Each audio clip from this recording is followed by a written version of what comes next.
இப்பொழுது நாம் லைஃப் டிவைன்ல book 2 chapter 16 the integral knowledge and the aim of life 4 theories of existence என்கின்ற அந்த தலைப்பில் பார்த்து கொண்டிருக்கின்றோம். இதில் இன்று நாம் பார்க்க போவது அந்த சுருக்கம், அதனுடைய இறுதி பகுதி. இந்த சாப்டர்னுடைய சுருக்கத்தினுடைய முதல் 2 பகுதிகளை நாம் ஏற்கனவே பார்த்துவிட்டோம். ஸோ இறுதி பகுதியாக நாம் இந்த செஷன்ல பார்க்க போகின்றோம். இந்த சாப்டர்ல பகவான் இந்த எக்ஸிஸ்டன்ஸ், நம்முடைய இருப்பு குறித்த 3 கோட்பாடுகள் இருக்கின்றன.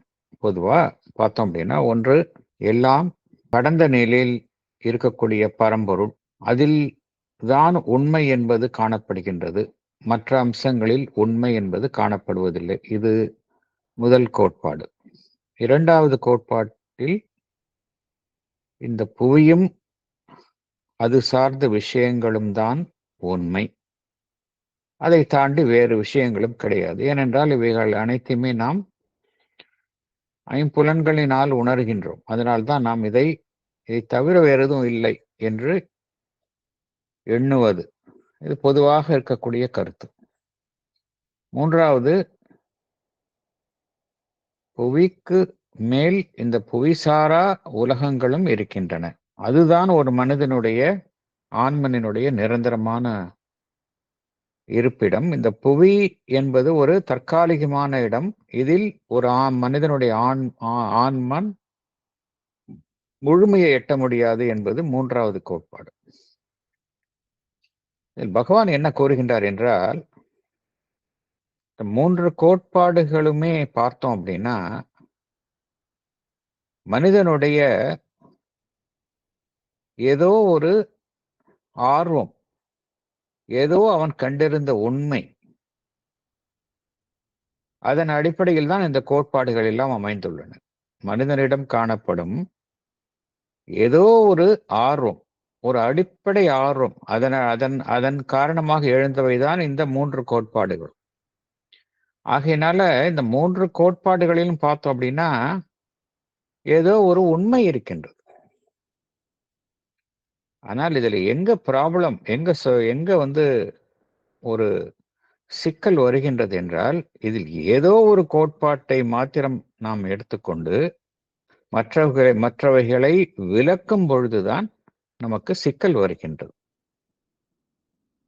அப்படி என்றால் மனிதனுடைய இந்த நியாயமான கோரிக்கைகள், ஆர்வம், இதற்கெல்லாம் தீர்வு என்ன என்றால், அனைத்தையும் நாம் ஒருங்கிணைக்க வேண்டும். அனைத்தினுடைய சாராம்சத்தையும் நாம் ஒருங்கிணைக்க வேண்டும். இதில் தான் தீர்வு இருக்கின்றது. இந்த ஒருங்கிணைப்பு, இன்டகிரேஷன் அண்ட் சிந்தசிஸ் என்று குறிப்பிடுகின்றார் பகவான். சிந்தசிஸ் அண்ட் இன்டகிரேஷன், இதுதான் பகவான் நமக்கு வழங்கியுள்ள அந்த 4வதாக கூறப்படும் கோட்பாடு. இப்ப இந்த சினாப்சிஸ் பார்ட் 3ல பகவான் என்ன செய்கின்றார், அனைத்தையும் ஒருங்கிணைத்து, எவ்வாறு நாம் ஒருங்கிணைத்து அனைத்தினுள்ள சாராம்சத்தையும் நாம் எவ்வாறு உள்வாங்கிக் கொண்டு அதன் அடிப்படையில் நாம் வாழ்வை அமைத்துக் கொள்வது, இதற்கு என்ன சொல்யூஷன், என்ன சிக்கல், இந்த ஒன்றை இதில் என்ன பார்க்கின்றோம் என்றால், ஒன்றை விலக்கி மற்றொன்றை ஏற்றுக்கொள்வது என்பதில் தான் சிக்கல் ஏற்படுகின்றது. ஸோ தீர்வு என்ன அப்படின்னா, அனைத்தையும் ஒருங்கிணைப்பது. இது ஒருங்கிணைப்பது என்பது எவ்வாறு சாத்தியம்? இந்த புவி வாழ்வில் அனைத்தையும் ஒருங்கிணைத்து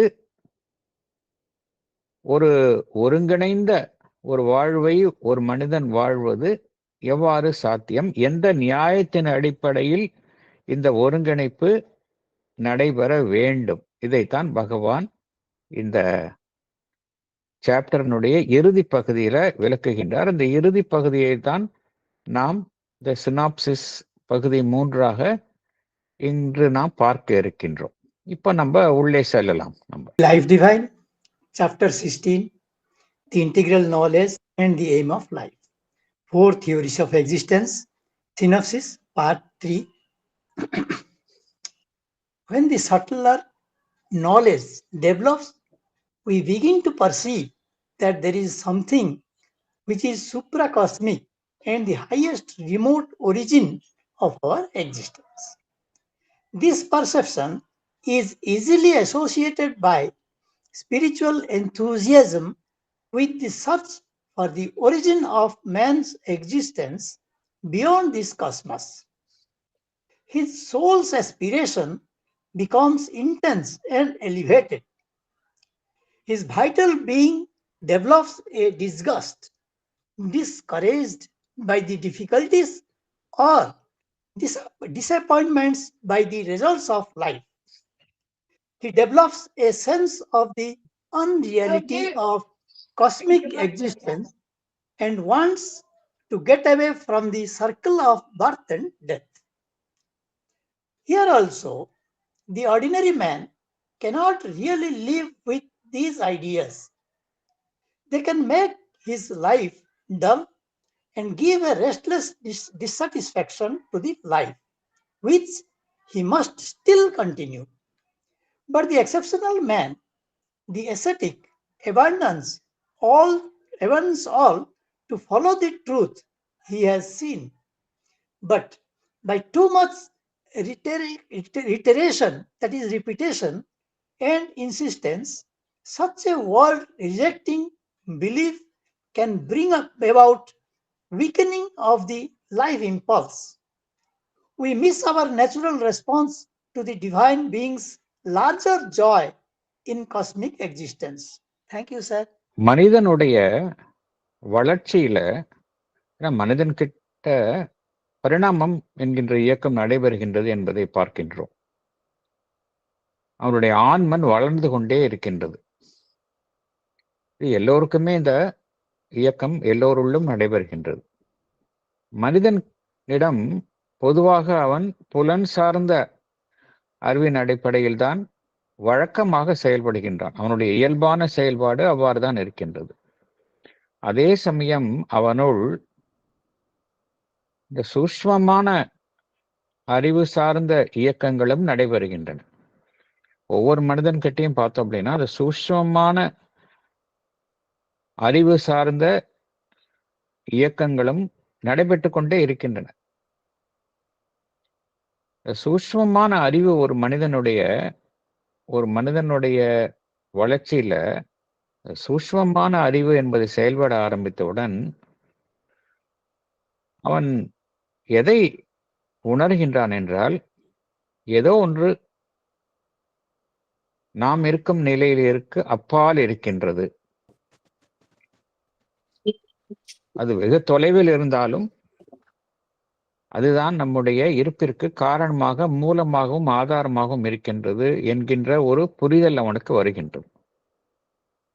இதன் காரணமாக அவனுள் ஒரு ஆன்மீக எழுச்சி ஏற்படுகின்றது. அவன்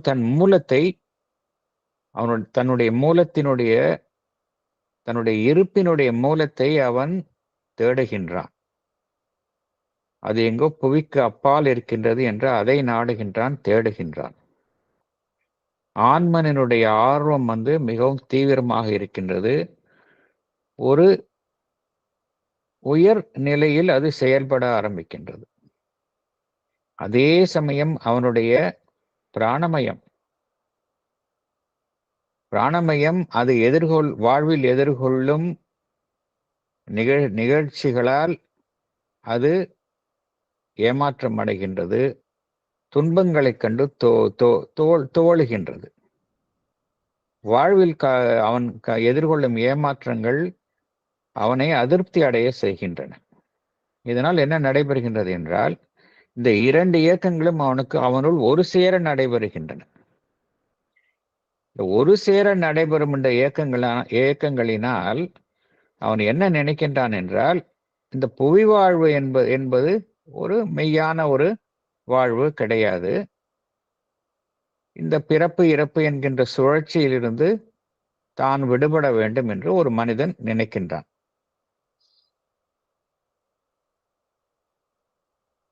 இதுல பார்த்தோம் அப்படின்னா, ஒரு சாதாரண மனிதனை எடுத்துக்கொண்டால் இத்தகைய எண்ணத்திலேயே வாழ்ந்துவிட முடியாது. அதாவது இந்த புவிசார் வாழ்வை மறுத்துவிட்டு அவனுள் தோன்றும் அந்த உயர் நிலையை சார்ந்த அந்த ஆர்வம் என்னதான் நியாயமாக இருந்தாலும் ஒரு மனிதன் புவி வாழ்வை ஒதுக்கிவிட்டு அவனால் வாழ முடியாது. புவிசார் வாழ்வில் இருந்து அவனால் விலகி இருக்க முடியாது. அவ்வாறு இருக்கும் பொழுது அவன் அனைத்தையுமே அவன் விலக்க ஆரம்பித்து விட்டான் என்றால் அவனுடைய வாழ்வு என்பது சுவாரஸ்யமற்றதாக ஆகிவிடும். வாழ்வில் அதிருப்தி தான் கிட்டும். இருந்தாலும் அவன் வாழ்வை வாழ்ந்து கொண்டே ஒரு அதிருப்தி அடைந்த வாழ்வில் இருந்து கொண்டே தான் இருப்பான். ஆனால் இருந்தாலும் ஒரு அதிருப்தி அடைந்த வாழ்வை வாழ்ந்து கொண்டு இருப்பான். ஆனால் இது சில பேருக்கு இந்த ஒரு இயக்கம் சாத்தியமானதாகவும் இருக்கும். இதைத்தான் பகவான் எக்ஸப்ஷனல் மேன் என்று கூறுகின்றார். ஒரு தீவிர துறவு பூண்டவர்கள், துறவு மனப்பான்மை உடையவர், தீவிரமான துறவு மனப்பான்மை உடையவர்கள், அவர்கள் அனைத்தையுமே முற்றிலுமாக விலக்கிவிட்டு தான் நாடும் உண்மையை தீவிரமாக பின்தொடர்பவர்கள்.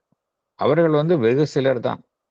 மெஜாரிட்டி பார்த்தோம் அப்படின்னா சாதாரண மனிதர்களுக்கு இந்த இந்த ஒரு ஒத்திசைவு இல்லை என்றால் ஒரு அதிருப்தி தான் வாழ்வில் ஏற்படும்.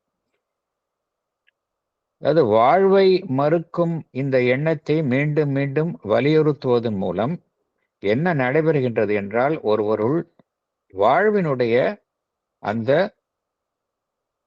சக்தி வலுவிழக்கின்றது. இந்த பரம்பொருள் தன்னை இந்த பிரபஞ்சத்தின் இந்த புவி வாழ்விலும் தன்னை வெளிப்படுத்திக் கொள்கின்றது.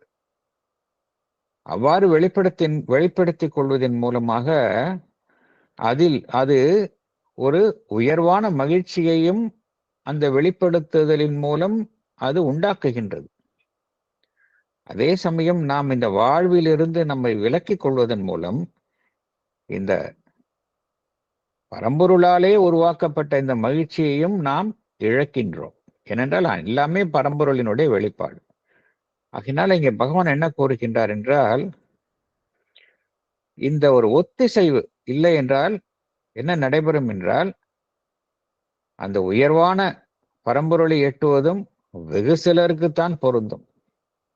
பெரும்பாலான மனிதர்களுக்கு ஒரு தீவிர ஆர்வம் ஒரு பக்கம் இருக்கும். அதே சமயம் வாழ்வில் ஒரு அதிருப்தி அடைந்த நிலையை தான் அவருடைய வாழ்வு தொடர்ந்து நடந்து கொண்டு இருக்கும். இதற்கு தீர்வு என்ன அப்படின்னா அந்த ஒரு ரெக்கன்சிலியேஷன், ஒத்திசைவை ஒரு மனிதர் எட்டுவிட்டால் இந்த குழப்பம் ஏற்படாது. அடுத்தது போகலாம். When we overstate the significance of supracosmic reality and undermine the worldly existence, we miss the divine equation. We miss the total sense of creation and the entire will of the creator. The finding of the divine equation must be discovered by an evolutionary synthesis and integration. A synthesis of this kind was attempted in the ancient Indian culture. It accepted 4 legitimate motives of human being. It took into account man's vital human living, Artha, his desires, karma, his ethical and religious aspiration, dharma, his ultimate spiritual aim and destiny, moksha. There were 4 stages. Padikala sir? Padinga. There were 4 stages. Brahmacharya, which provided for a period of education and preparation based on this idea of life. Grihastha, which is a period of normal living to satisfy human desires and interests under the moderating rule of the ethical and religious partiness. Vanaprastha, which is a period of withdrawal and spiritual preparation. Sannyasa, which is a last period of renunciation of the life and release into the spirit. Okay, thank you. இந்த ஒரு மனிதன் வந்து தன்னுடைய வாழ்வின் மூலத்தை எல்லாம் கடந்த நிலையில் இருக்கக்கூடிய அந்த பரம்பொருள் இருக்கக்கூடிய நிலையில்தான் இருக்கின்றது, அது ஒன்றுதான் மெய்மை என்பதற்கு அதிக அழுத்தம் தந்து அதை மிகைப்படுத்தி ஒரு மனிதன் எண்ணும் பொழுது என்ன நடைபெறுகின்றது என்றால், அவனுடைய புவி சார்ந்த வாழ்வு வந்து பின்னுக்கு தள்ளப்படுகின்றது. அதிக முக்கியத்துவம் புவி சார்ந்த வாழ்விற்கு தரப்படுவது இல்லை. அவ்வாறு ஒருவர் புவி சார்ந்த வாழ்விற்கு அதிக முக்கியத்துவம் தரப்படாத நிலையில் என்ன நடைபெறுகின்றது என்றால், ஒரு சமநிலை அங்கு கெட்டுவிடுகின்றது. சமநிலையை இழந்து விடுகின்றோம். என்றால் இங்க எல்லாமே பார்த்தோம் அப்படின்னா அந்த பரம்பொருளினுடைய ஒரு சமநிலையில் தான் அனைத்துமே அமைக்கப்பட்டுள்ளன. ஒரு டிவைன் ஈக்குவேஷன் என்று பகவான் குறிப்பிடுகின்றார். எல்லாமே ஒரு டிவைன் ஈக்குவேஷன்ல தான் இருக்கு. இதுல நம்ம வந்து ஏன்னா எல்லாமே வந்து டிவைன் மேனிஃபெஸ்டேஷன். இந்த டிவைன் மேனிஃபெஸ்டேஷன்ல எல்லாமே டிவைன் ஈக்குவேஷன்ல தான் இருக்கு. நமக்கு தெரியாது அது. ஏன்னா நம்ம வந்து மைண்ட் அப்படிங்கிற நிலையில இருக்கிறதுனால நமக்கு புரிய மாட்டேங்குது. ஆனால் நம்ம அந்த உலக வாழ்விலிருந்து உலக வாழ்வை நாம் அதை வந்து அதிக முக்கியத்துவம் அதற்கு வழங்காவிடில் என்ன நடைபெறுகின்றது என்றால், நாம் வந்து அந்த சமன் நிலையை பரம்பொருளால் தீர்மானிக்கப்பட்ட அந்த சமநிலையை இழந்து விடுகின்றோம். எதற்காக இந்த சிருஷ்டி உருவாகியது? சிருஷ்டியை உருவாக்கும் பொழுது அந்த பரம்பொருள் எந்த சங்கல்பத்தில் இந்த புவியை படைத்தது என்பதையெல்லாம் நாம் புரியாமல் அந்த உண்மையை நாம் இழந்து விடுகின்றோம், அறிய மறுக்கின்றோம். எவ்வாறு இந்த பரம்பொருளால் தீர்மானிக்கப்பட்ட அந்த சமநிலையை நாம் கண்டறிவது என்றால், அதற்கு கண்டறியக்கூடிய ஒரே வழி என்னவென்றால், இந்த பரிணாமத்தில் காணக்கூடிய அந்த ஒருங்கிணைப்பு, அனைத்தையும் நாம் ஒருங்கிணைக்க வேண்டும், ஒன்று சேர்க்க வேண்டும். இதுல பகவான் கூறுவது சிந்தசிஸ் அண்ட் இன்டகிரேஷன் என்று குறிப்பிடுகின்றார். சிந்தசிஸ் அப்படின்னா என்ன அர்த்தம்? ஆங்கிலத்துல சிந்தசிஸ் அப்படிங்கிறோம். சிந்தசிஸ்னா என்ன அர்த்தம் அப்படின்னா, 5 விஷயம் இருக்குன்னா 5 விஷயத்தையும் ஒன்றாக சேர்ப்பது மாத்திரம் இல்லை, அந்த 5 விஷயத்துல இருக்கக்கூடிய அந்த சாராம்சத்தை ஒன்று சேர்ப்பது, அதுதான் சிந்தசிஸ். அனைத்தினுள்ளும் உள்ள அந்த முக்கியமான விஷயத்தை மாத்திரம் ஒன்று சேர்ப்பது, அதுதான் சிந்தசிஸ். இன்டகிரேஷன் அப்படின்னா என்ன அர்த்தம் அப்படின்னா, எல்லாத்தையும் வந்து எதையும் விட்டு விடாமல் இருப்பது, அதுதான் இன்டகிரேஷன். இதுல இந்த பரிணாமத்துல வந்து பகவான் எதை குறிப்பிடுகின்றார் என்றால், இந்த இவல்யூஷனரி சிந்தசிஸ் அண்ட் இன்டகிரேஷன் அப்படின்னா என்ன அர்த்தம் அப்படின்னா, இந்த பரிணாமத்துல பார்த்தோம் அப்படின்னா வெவ்வேறு நிலைகளின் மூலமாக அந்த பரிணாமம் செயல்பட்டு கொண்டு வருகின்றது, வளர்ந்து கொண்டே வருகின்றது. ஆதி நிலையில சடப்பொருள், அப்புறம் வாழ்வு நிலைகள், மனிதனுடைய மனம், அப்புறம் அதுக்கு அடுத்த நிலைகள்ல காணப்படுகின்றது. இதுல நம்ம வந்து ஒரு உயர் நிலைக்கு சென்று விடுகின்றோம். மனதை தாண்டிய ஒரு உயர்நிலைக்கு சென்று விட்டாலும் கூட இந்த மனதிற்கு கீழ் உள்ள அனைத்து நிலைகள் இருக்கின்றன. சட நிலைகள், வாழ்வு நிலைகள், அப்புறம் மனம் என்கின்ற நிலை. இதையும் கூடவே நாம் ஒன்றிணைத்து கொள்ள வேண்டும். உயர்நிலையில் நாம் உயரும்போது என்ன மாற்றத்தை நாம் அடைகின்றோமோ அதை நம்முடைய கீழ்நிலைகளுக்கும் கொண்டு வர வேண்டும். எதையும் விட்டுவிடக்கூடாது. அதைத்தான் பகவான் integration and synthesis and integration அப்படிங்கிறார். அப்பதான் வந்து நம்மால வந்து நாம் இருக்கக்கூடிய நிலையும் போகக்கூடிய நிலையும் ஒன்றிணைக்க முடியும். இல்லாட்டி என்ன நடைபெறும்? ஒரு உயர்வான நிலைக்கு சென்ற பின்பு நம்முடைய முன்பிருந்த நிலையுடன் நாம் தொடர்பை இழந்து விடுவோம். தொடர்பை இழந்து விடும்பொழுது என்ன நடைபெறுகின்றது? முந்தைய நிலை வந்து பொய்யானதாகவும் பிந்தைய நிலை மெய்யானதாகவும் நமக்கு தோற்றம் அளிக்கின்றது. ஒவ்வொரு நிலையிலும் நாம் முந்தைய நிலையை அதனுள் சேர்த்து கொண்டே செல்ல வேண்டும். இதுதான் பகவானுடைய யோகத்தில் குறிப்பிடுகின்றார். இது எதையுமே நம்ம விளக்க முடியாது. எதையுமே நம்ம நத்திங் டு பி ரிஜெக்டட் ஹியரின் அப்படின்னு நம்ம பார்க்குறோம். எதையும் ரிஜெக்ட் பண்ணவே முடியாது. எல்லாத்தையும் சாராம்சத்தை ஒன்றிணைக்கணும், அந்த இன்டகிரேட் பண்ணணும். அப்பதான் அந்த டிவைன் ஈக்குவேஷனை நம்மால வந்து கண்டறிய முடியும் அப்படிங்கிறார். இந்த ஒரு ஒருங்கிணைப்பு வந்து நம்மளுடைய ஏன்ஷியன்ட் இந்தியன் கல்ச்சர் பாரம்பரிய கலாச்சாரத்துல காணப்பட்டது என்று குறிப்பிடுகின்றார் பகவான். எஸ்பெஷலி இந்த வேதிக் டைம்ஸ் இதெல்லாம் காணப்பட்டது என்று பகவான் குறிப்பிடுகின்றார். அதுல மனிதனுடைய நியாயமான ஆசைகள், மனிதனுடைய எல்லா தேவைகளுக்கும் அங்கு கவனத்தில் எடுத்துக்கொள்ளப்பட்டன அப்படிங்கிறார். மனிதனுடைய அவனுடைய ஆசைகள், அவனுடைய ஆர்வங்கள், அர்த்தா என்று கூறக்கூடிய அவனுடைய ஆசைகள், அவனுடைய ஆர்வங்கள், அதே போல அவன் வாழ்வில் அவன் எதிர்பார்க்கும் அவனுடைய ஆசைகள், டிசையர்ஸ், காமா. அதே காமா என்றால் டிசையர், ஒரு மனிதனுக்கு ஏற்படக்கூடிய ஒன்றை குறித்த ஆசை, அவ்வளவுதான். ஒன்றை அடைய வேண்டும் என்கின்ற ஒரு ஆசை. அதே போல அவனுடைய தார்மீகம் சார்ந்த மற்றும் ஆன்மீகம் சார்ந்த அவனுடைய ஆர்வம், தர்மா. அதே போல இறுதியாக அவனுடைய ஆன்மீக இலக்கு, மோக்ஷா. இது எல்லாமே வந்து ஒருங்கிணைந்த நிலையில் பண்டைய காலத்தில் காணப்பட்டன அப்படிங்கிறார். இதை ஒட்டிய வாழ்வும் மனிதனுடைய வாழ்வு நிலைகளும் அங்கு அமைக்கப்பட்டன அப்படிங்கிறார். 4 நிலைகளை பகவான் நமக்கு எல்லோரும் தெரிந்த விஷயம்தான் அது. இந்த பிரம்மச்சரியா என்பது ஒரு ஆரம்ப கால நிலை. இதுல ஒரு மனிதன் வந்து தன்னை அறிவை வந்து விருத்தி செய்து கொள்கின்றான். வாழ்வு என்ன, வாழ்வினுடைய முக்கியமான அம்சங்கள் என்ன என்பதை தெரிந்து கொள்கின்றான்.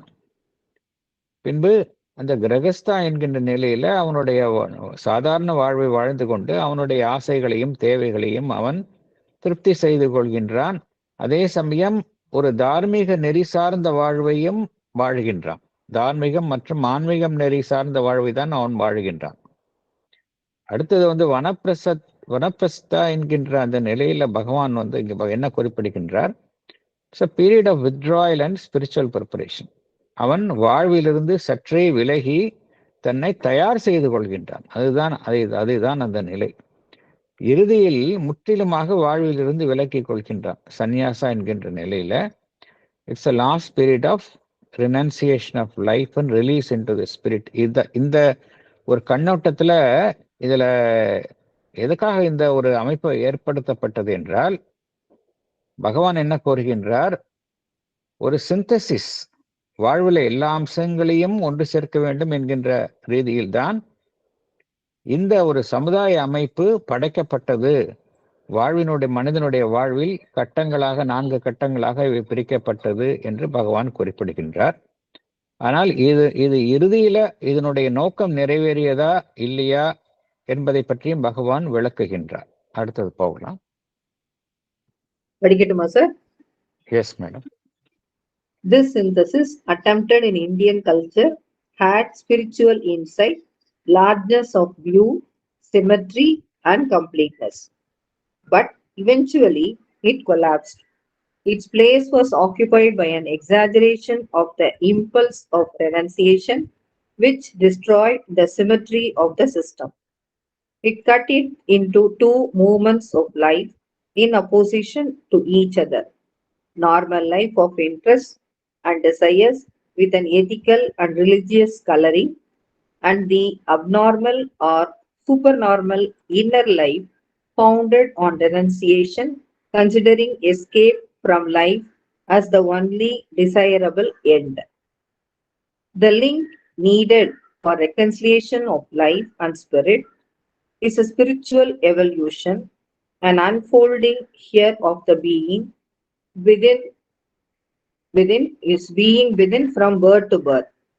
Here, man becomes the central instrument of this evolution, and human life at its highest offers the crucial turning point. The links allows us to recognize the legitimate place of his triple attraction to earth, to heaven, and to the supreme reality. Next okay. படிச்சிருவா sir. இப்போ நான் அன்னைக்கு explain பண்ணிடுறேன், அப்புறம் படிக்கிறேன். Okay. இந்த 4 கட்டங்கள் நாம் மனிதனுடைய அந்த 4 விதமான 4 விதமான ஒரு நோக்கங்களுக்கும் வழிவகுத்தல் என்கின்ற அந்த பண்டைய கால முறையில நோ டவுட் ஒரு ஒருங்கிணைப்பு ஏற்பட்டது. இந்த ஒருங்கிணைப்புல என்ன பார்த்தோம் அப்படின்னா, ஒரு ஆன்மீக தொலைநோக்கு பார்வை இருந்தது, ஸ்பிரிச்சுவல் இன்சைட். அதனுடைய பார்வை விசாலமாக இருந்தது. இதுல ஒரு சிம்மெட்ரி, ஒரு ஒழுங்கு காணப்பட்டது.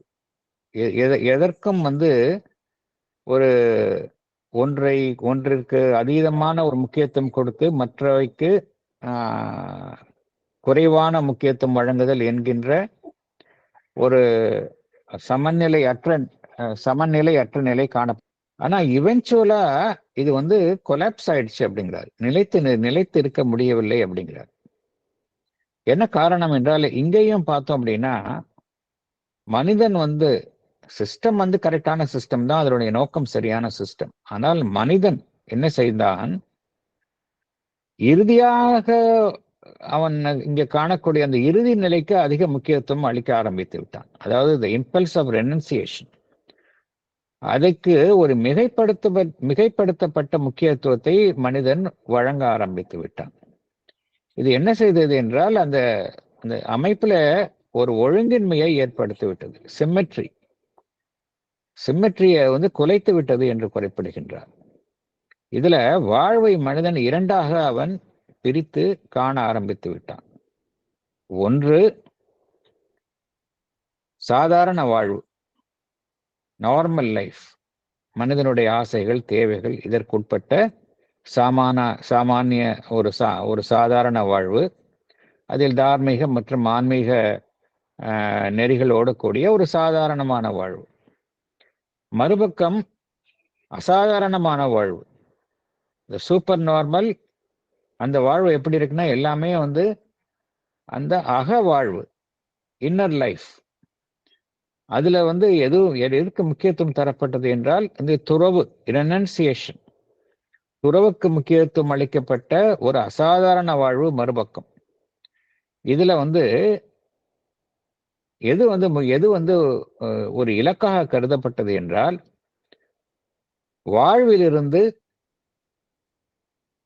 விலகுதல் அல்லது தப்பித்து செல்லுதல் என்பதுதான் ஒரு மனிதன் நாடும் இறுதி முடிவாக இருக்க வேண்டும் என்கின்ற ஒரு கருத்திற்கு அதிக அழுத்தம் தரப்பட்டது. அதனால என்ன நடைபெற்றது என்றால், இங்க 2 செயல்பாடுகள், 2 நோக்கங்கள் முரண்பட்ட நிலையில் பொருத்தப்பட்டன. ஒன்றுக்கொன்று எதிரான நிலையில் மனிதன் பொருத்தி பார்க்க ஆரம்பித்து விட்டான். அதனால்தான் என்ன நடைபெற்றது, இனிஷியலா அதனுடைய நோக்கம் எல்லாத்தையும் ஒருங்கிணைத்து ஒரு சமநிலையில் ஒரு மனிதனுடைய வாழ்வு அமைய வேண்டும் என்கின்ற நோக்கத்தில் ஏற்படுத்தப்பட்ட இந்த அமைப்பு போக போக என்ன நடைபெற்றது என்றால், இந்த வாழ்வை விட்டு விலகுதல் என்பதற்கு அதிக முக்கியத்துவம் தரப்பட்ட காரணத்தினால் இதில் உள்ள ஒரு சமநிலை கெட்டுவிட்டது என்று குறிப்பிடுகின்றார். ஒரு ஒத்திசைவு அங்கு காணப்படவில்லை. இந்த ஒத்திசைவை எவ்வாறு நாம் கொண்டு வருவது? ஏன்னா மனிதனுக்கு எல்லா விதமான ஆஸ்பிரேஷனும் இருக்குது. அது எப்படி நம்ம ஒத்திசைவோட பொருத்துவது? மனிதனுடைய வாழ்வையும் புற வாழ்வையும் அவனுடைய அக வாழ்வையும் அவனுடைய ஆன்மன் சார்ந்த ஆன்மனை ஒட்டி அவன் வாழும் அதனுடைய அந்த வாழ்வையும் புற வாழ்வையும் எவ்வாறு ஒரு மனிதன் ஒத்திசைவுடன் பொருத்துவது? எவ்வாறு பொருத்துவது என்றால், இந்த ஆன்மீக பரிணாமத்தின் மூலமாகத்தான் இந்த இந்த ஒரு இந்த ஒரு இணைப்பை ஒரு மனிதன் உருவாக்க முடியும்.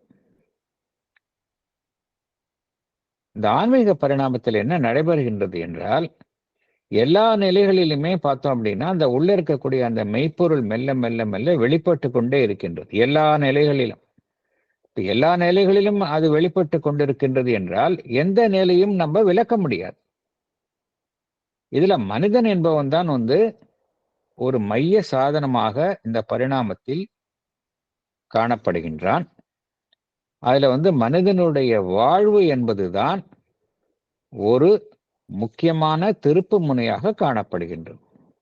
ஸோ இதை புரிந்து கொண்டால் இந்த ஒத்திசைவு ஏற்பட்டுவிடும். இதை புரிந்து கொண்டால் இந்த லிங்க், இந்த பிணைப்புல இந்த பிணைப்புல பார்த்தோம் அப்படின்னா, அனைத்திற்குமே ஒரு நியாயமான ஒரு இடம் வழங்கப்படுகின்றது.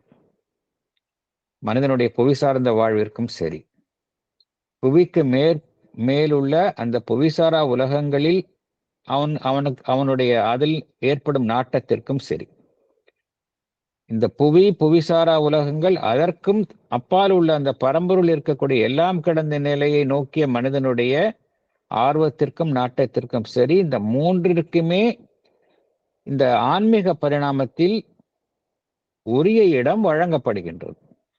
ஸோ இதில் தான் நமக்கு சொல்யூஷன் கிடைக்குது என்று பகவான் குறிப்பிடுகின்றார். மேற்கொண்டு தொடரலாம்.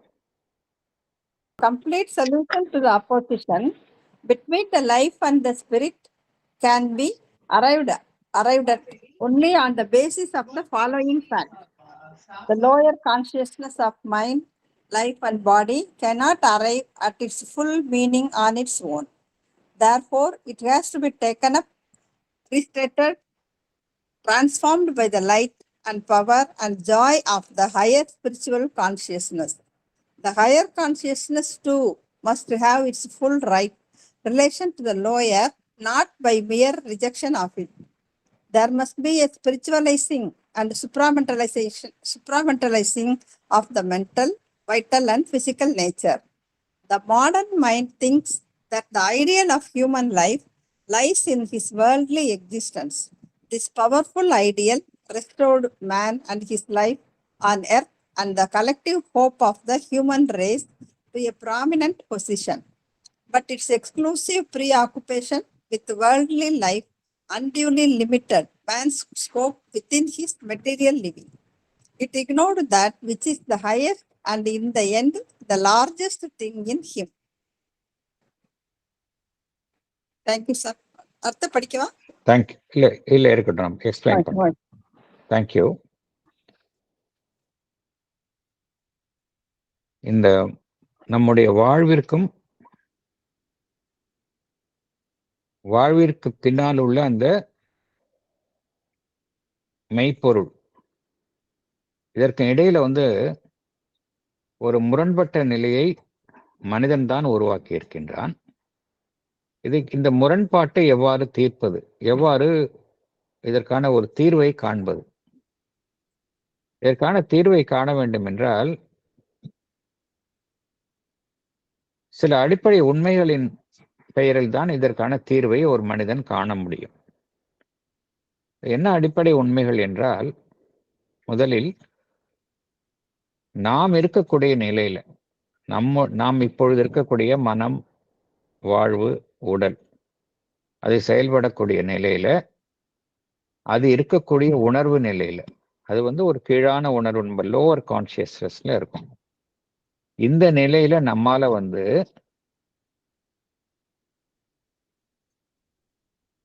நம்மளுடைய வாழ்வினுடைய முழு உண்மையை எட்ட முடியாது. த ட்ரூத் ஆஃப் எக்ஸிஸ்டன்ஸ் அப்படிங்கிறது, இதையெல்லாம் கடந்து இருக்கக்கூடிய இந்த உண்மையை நாம் இருக்கக்கூடிய உணர்வு நிலையிலேயே எட்ட முடியாது.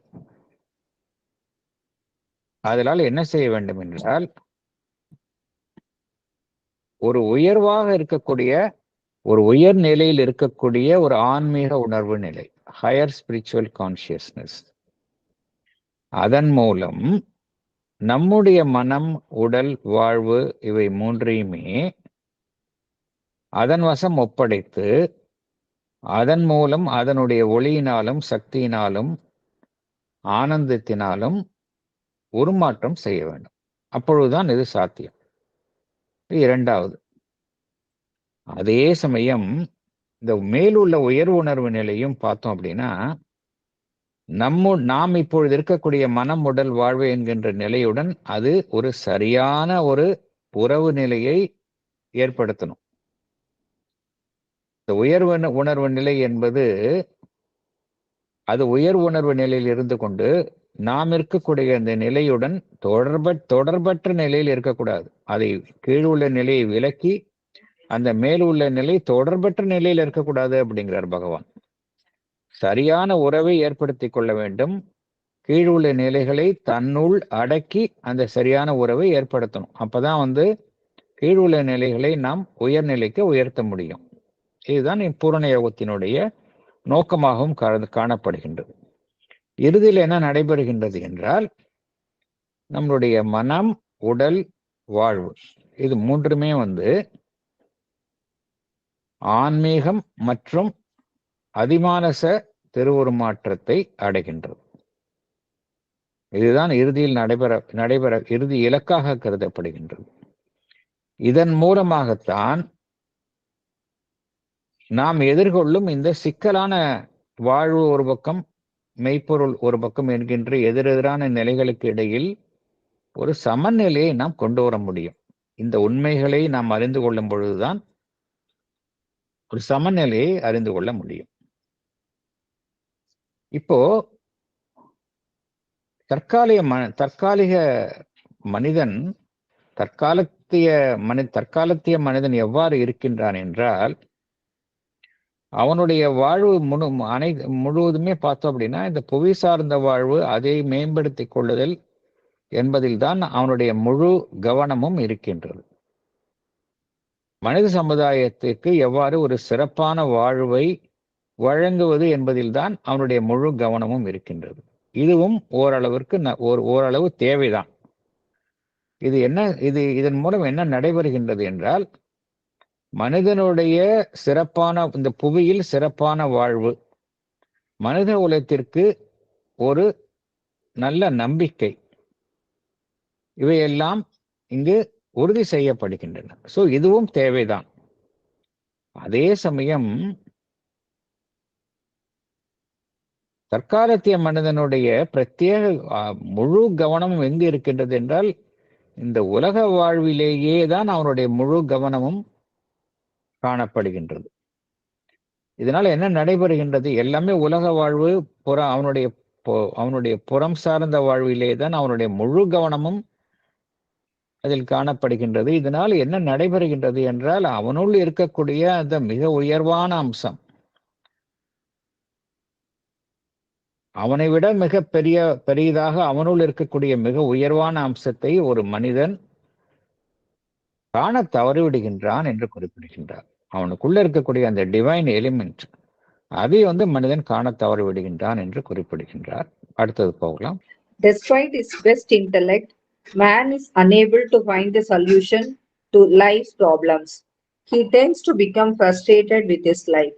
It is because the mind is not the highest thing in man and nature. The mind is only a partial unfolding of consciousness. There are powers beyond of which human race is capable. Then our hope upon earth as well as beyond it depend upon the development of such powers. Mind and life can grow into their fullness only by the opening up of the larger and greater spiritual consciousness, which has a greater instrumentality of knowledge. It has a fountain of deeper power and will.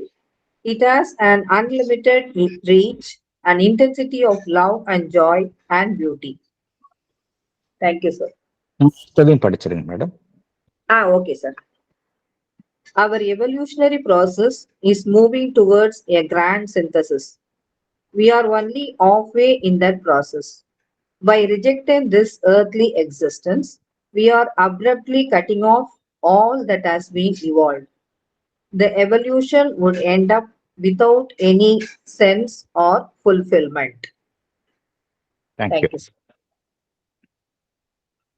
நம்ம பார்த்தோம் தற்காலத்திய மனிதன் என்ன நினைக்கின்றான். No doubt அவனுடைய நோக்கம் உயர்வானதாக இருக்கின்றது. அதாவது மனித சமுதாயத்திற்கு ஒரு சிறந்த வாழ்வை வழங்க வேண்டும், சிறந்த வாழ்வை மனித சமுதாயத்திற்கு உருவாக்க வேண்டும் என்கின்ற நிலையில்தான் தற்காலிக மனிதன் செயல்படுகின்றான். கோர்ஸ் அதில் நிறைய குறைகள் இருக்கின்றன. அதனுடைய நோக்கம் பார்த்தோம் அப்படின்னா சிறந்த ஒரு மனித வாழ்வை ஒட்டுமொத்த மனித சமுதாயத்திற்கும் வழங்க வேண்டும். மனித சமுதாயம் எதிர்கொள்ளும் பிரச்சனைகளுக்கு உடனடியாக தீர்வு காண வேண்டும் என்கின்ற நிலையில்தான் தற்காலத்திய மனிதன் செயல்படுகின்றான். தற்காலத்திய மனிதனை பார்த்தா அவனுடைய அறிவில் மிகச்சிறந்து விளங்குகின்றான். அறிவின் துணை கொண்டு அரும்பெரும் சாதனைகளை மனிதன் நிகழ்த்தி வருகின்றான். அதுல ஒன்றும் சந்தேகமே கிடையாது. இருந்தாலும் மனிதன் வாழ்வில் எதிர்கொள்ளக்கூடிய பிரச்சனைகளுக்கு அவனால் தீர்வு காண முடிகின்றதா என்றால் இல்லை. இதனால் என்ன நடைபெறுகின்றது? அது எந்த நாடாக இருக்கட்டும், எந்த சமுதாயமாக இருக்கட்டும், வாழ்வில் ஒரு மனிதனுக்கு ஏற்படும் ஏமாற்றம் என்பது இருந்து கொண்டே இருக்கின்றது. இதுக்கு என்ன சொல்யூஷன் அப்படின்னா, நம்ம வாழ்வினுடைய பிரச்சனைகளுக்கு தீர்வு கண்டறியும் பொழுது சரியான அதற்கான ஒரு சாதனத்தின் மூலம் வாழ்வினுடைய பிரச்சனைகளுக்கு நாம் தீர்வு காண முயல்வது இல்லை. வாழ்வினுடைய பிரச்சனைகளுக்கு நாம் ஒவ்வொரு மனிதனும் தீர்வு காண முயலுகின்றான். ஒவ்வொரு சமுதாயமும் இருக்கட்டும், எந்த சமுதாயமா இருக்கட்டும், அது வெஸ்டர்ன் கண்ட்ரியா இருக்கட்டும், ஈஸ்டர்ன் கண்ட்ரி, வளர்ச்சி அடைந்த நாடு, வளர்ச்சி அடையாத நாடு, எல்லாமே பார்த்தோம் அப்படின்னா வாழ்வினுடைய பிரச்சனைக்கு தீர்வு காணணும் அப்படின்னு தான் ஒவ்வொரு மனிதனுமே நினைக்கின்றான். ஆனால் அந்த தீர்வை கண்டறியும் முயற்சியில அவன் கையாளக்கூடிய சாதனம் என்பது ஒரு சரியான சாதனமாக இல்லை. அவன் கையாளக்கூடிய சாதனம் தற்பொழுது மனம் என்கின்ற ஒரு சாதனம். அதுதான், அதை வைத்து கொண்டுதான் அவனுக்கு எல்லாத்துக்கும் சொல்யூஷன் கண்டுபிடிக்கணும்னு விரும்புறான். ஆனால்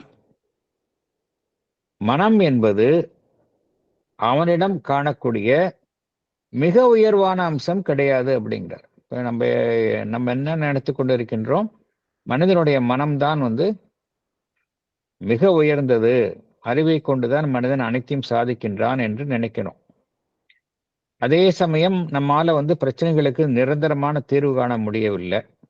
அதற்கு காரணம் என்ன அப்படின்னா, இந்த மனம் என்கின்ற instrument it is not the correct instrument. அதுதான் இங்க பிரச்சனையே என்று பகவான் குறிப்பிடுகின்றார். அதனால்தான் பகவானும் ஸ்ரீ அன்னையும் மற்ற சிஸ்டமிக் தீர்வு, எவ்வளவோ சிஸ்டம்ஸ் மூலமா மனிதனுடைய சமுதாயத்திலே தற்காலிக தீர்வுகளை மனிதன் தற்காலிக தீர்வுகளை ஒரு மனிதன் கண்டறிய முயன்று கொண்டே இருக்கின்றான். Various systems of government, various systems of administration, நிறைய திட்டங்கள் இப்படிலாம் போட்டு ஒரு பெட்டர் லிவிங் இது கொண்டு வர முடியுமா அப்படிங்கிறதுல முயன்று கொண்டே இருக்கின்றார். பகவான் ஸ்ரீ அரவிந்தரும் ஸ்ரீ அன்னையும் என்ன கோருகின்றார்கள் என்றால், இந்த மியர் சிஸ்டம்ஸ், அது கம்யூனிசமா இருக்கட்டும், கேபிட்டலிசமா இருக்கட்டும், எதாவது இருக்கட்டும், they cannot bring about a lasting solution to the problem of humanity அப்படிங்கிறாங்க. அதுக்கு என்ன தேவை அப்படின்னா, there is only solution is change of consciousness அப்படிங்கிறாங்க. சேஞ்ச் ஆஃப் கான்சியஸ்னஸ், மென்டல் கான்சியஸ்னஸ்லேருந்து அடுத்த நிலைக்கு போகும் பொழுதுதான் மனிதன் எதிர்கொள்ளும் அனைத்து பிரச்சனைகளுக்குமான தீர்வை ஒரு மனிதன் எட்ட முடியும் அப்படிங்கிறாங்க. அதற்காகத்தான் ஏற்பட்டதுதான் இந்த இன்டெகிரல் யோகா. அதனால தான் இதை கலெக்டிவ் யோகா அப்படின்னு சொல்றோம். இங்க ஒரு தனி மனிதனுடைய பிரச்சனைக்கு மாத்திரம் இல்லை, ஒட்டுமொத்த உலகத்தினுடைய பிரச்சனைக்கும் தீர்வை ஒரு மாறிய புதிய உணர்வு நிலையின் மூலம் கண்டறிவது. அந்த நிலையில்தான் பகவானும் அன்னையும் உலகத்திற்காக யோகம் செய்தார்கள். ஏன்னா மைண்ட் உணர்வு நிலையினுடைய ஒரு அரைகுறையான வெளிப்பாடாக இருக்கின்றது. அதே சமயம் மனதை எட்டிய நிலையில் உயர் சக்திகள் இருக்கின்றன. அந்த உயர் சக்திகள் ஒரு மனிதன் தன் வசம் கொள்ள முடியும். அப்படின்னா என்ன அர்த்தம்?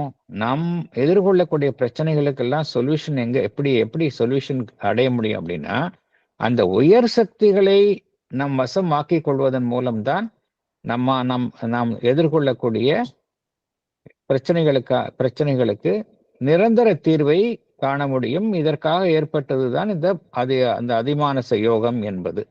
இதுல பார்த்தோம் அப்படின்னா, நம்ம அந்த உயர் சக்தி அப்படிங்கிறது என்ன அப்படின்னா, அந்த கிரேட்டர் ஸ்பிரிச்சுவல் கான்சியஸ்னஸ், அதுதான் உயர் சக்தி. அதைத்தான் பகவான் சூப்ராமெண்டல் கான்சியஸ்னஸ் என்று குறிப்பிடுகின்றார். அதற்குத்தான் இந்த பூரண ஞானத்தினுடைய அந்த ஒரு செயல்பாடு அதற்குத்தான் இருக்கின்றது. பூரண ஞானத்தினுடைய செயல்பாடு எங்க இருக்குன்னா, அந்த அதிமானச சக்திக்கு தான் இருக்கு. அதுக்குத்தான் ஒரு ஆழமான சக்தியும் சங்கல்பமும் இருக்கின்றது. அதனுடைய ரீச் பார்த்தோம் அப்படின்னா எல்லையற்ற தன்மையை அதை அடைய முடியும். அதனுடைய அன்பு, மகிழ்ச்சி, அழகு எல்லாம் அதிக தீவிரத்துடன் காணப்படும். இங்க பகவான் என்ன குறிப்பிடுகின்றார் என்றால், நாம் இந்த எவல்யூஷனரி ப்ராசஸ்ல அது ஒரு உயர்வான ஒரு மகோன்னதமான ஒரு ஒருங்கிணைப்பை நோக்கி அந்த பயணித்துக் கொண்டிருக்கின்றது இந்த எவல்யூஷனரி ப்ராசஸ் செயல்பாடு. இதுல நம்ம இப்ப இன்டர்மீடியரி ஸ்டேஜ்ல இருக்கோம், இடைநிலையில இருக்கோம். இந்த நிலையில தொடர்ந்து இருந்தாதான் நம்ம அடுத்த நிலையை எட்ட முடியும். இந்த நிலையிலிருந்து நம்ம விடுவித்து கொண்டு போவதன் மூலமாக நம்ம என்ன செய்கின்றோம்? இதுவரைக்கும் அடைந்த முயற்சிகளை எல்லாம் நாம் கைவிட்டு விடுகின்றோம், இழந்து விடுகின்றோம். உலகத்தை நிராகரிப்பதன் மூலம் என்ன நடைபெறுகின்றது என்றால், இதுவரைக்கும் அடைந்த ப்ராக்ரஸ் எல்லாம் அப்படியே நம்ம அப்ரப்டா துண்டித்து விட்டு செல்கின்றோம். பரிணாமம் அவ்வாறு ஒரு மனிதன் செய்யும் பொழுது பரிணாமம் அதனுடைய இலக்கை முழு இலக்கை எட்டாது, முழு நிறைவை எட்டாது. ஸோ த சொல்யூஷன் என்ன அப்படின்னா, உயர் சக்திகளை நம் வசம் ஆக்கிக் கொள்வது, நம்மை திருவுருமாற்றம் செய்து கொள்வது. அதைத்தான் பகவான் இங்கு கூறுகின்றார். மேற்கொண்டு தொடரலாம். The supra-terrestrial aspiration is the intermediary between the supracosmic and terrestrial. It cuts short the fulfillment of the being above by not proceeding to its highest realization of oneness. It diminishes it below by not allowing a proper range of sense to its presence in the material universe and its acceptance of life in an earthly body. The supracosmic reality stands as the supreme truth of being. But this highest reality is also the cosmic being, the cosmic consciousness, the cosmic will and life. It has put these things forth in its own being. Cosmos is not an opposite principle of the highest reality. Unless Thank we you. become conscious of the supreme reality, we cannot achieve a perfect self-expression of the spirit. At the same time, we must become universal in our consciousness. Without an opening into universality, the individual remains incomplete. Thank you, sir. Thank you. இப்போ புவி சார்ந்த வாழ்வில் நமக்கு முழுமை எட்ட முடியல அப்படிங்கிறத நம்ம பார்த்தோம். மனம் என்கின்ற நிலையில் இருந்து கொண்டு நம்மால முழு ஒரு முழுமைத்தன்மை எட்ட முடியல அப்படிங்கிறத பார்த்தோம். அதே சமயம் எல்லாம் கடந்த நிலையில் இருக்கக்கூடிய அந்த பரம்பொருள் இருக்கக்கூடிய நிலையிலையும் பார்த்தோம் அப்படின்னா, புவி சார்ந்த வாழ்விலிருந்து விலக்கி கொண்டு சென்றாலும் அதுவும் சரி அல்ல என்பதையும் பார்த்தோம். இந்த இடைப்பட்ட நிலையில் இருக்கக்கூடிய அந்த சூட்சும உலகங்கள், இதைத்தான் பகவான் சூப்ரா டெரஸ்ட்ரியல் அப்படிங்கிறார். இந்த புவிக்கு மேல் உள்ள அந்த நிலை, 3 நிலைகளை குறிப்பிடுகின்றார். ஒன்று புவி, புவிக்கு அப்பார், அப்புறம் எல்லாம் கடந்த நிலை. இந்த புவிக்கு அப்பாற்பட்ட நிலை என்பது ஒரு இடைப்பட்ட நிலை, எல்லாம் கடந்த நிலைக்கும் புவிக்கும் இடைப்பட்ட நிலையில இந்த நிலையில் ஒரு மனிதனுக்கு தீர்வு கிடைக்குமா? ஒரு மனிதனுடைய ஆன்மன் முழுமை எட்ட முடியுமா? ஏனென்றால் இந்த நம்ம ஏற்கனவே பார்த்த இந்த இந்த 3வது கோட்பாட்டுல என்ன கூறுகின்றார்கள்? மனிதனுடைய ஆன்மாவிற்கு ஒரு முழுமை இந்த புவியில் இருக்கிற வரைக்கும் கிடைக்காது. புவிக்கு உள்ள மேலுள்ள நிலைதான், இந்த புவிசாரா உலகங்கள் தான் மனிதனுடைய ஆன்மன், அதனுடைய நிரந்தரமான வசிப்பிடம் அதுதான். அதை எந்த அளவு எவ்வளவு சீக்கிரம் ஒரு மனிதனுடைய ஆன்மா எட்ட வேண்டுமோ அவ்வளவு சீக்கிரம் எட்ட வேண்டும். ஏனென்றால் அதுதான் அதனுடைய இறுதி இருப்பிடம். அங்குதான் அது ஆன்மன் முழு நிறைவை எட்டும் என்று இந்த 3வது கோட்பாடுல பார்த்தோம். ஆனால் இந்த இடைப்பட்ட நிலை என்பது ஒரு